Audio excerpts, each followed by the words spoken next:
উমর এই ভিডিওটা কাকে মিন করে বানিয়েছে তাকে মেনশন করে যাও। ভবিষ্যতে ওই বাংলাদেশের টিকটকে রাজ করবে। টিকটকে রাজ করব, কিন্তু ওই কেমনে আপনি টিকটকে রাজ করবেন? যাবো এখন দুবাই, পালবো একটা অস্ট্রেলিয়ান গাবি, ভাই বেড়াতে ভিডিও দেখবে, সাথে থাকবে ভাবি।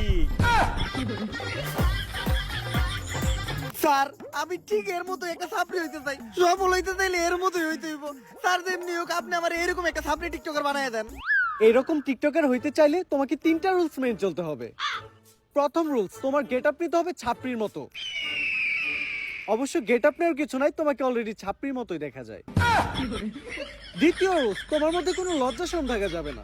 স্যার পুষ্পা ভাইয়ের এমনি তো কোনো লজ্জা শরম নাই। আর তৃতীয় রুলস, এই নাও এটা খাও।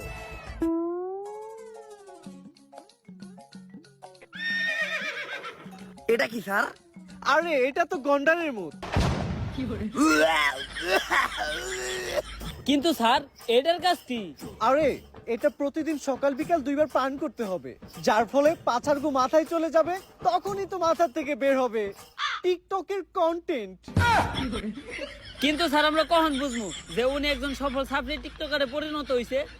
যখন দেখবা তোমাদের কমেন্টে হরেক রকমের গালি গালি ছাড়া আর কোনো কমেন্ট নাই, তখনই বুঝবা তোমরা বাংলাদেশে একজন সফল টিকটকার হয়ে গেছো।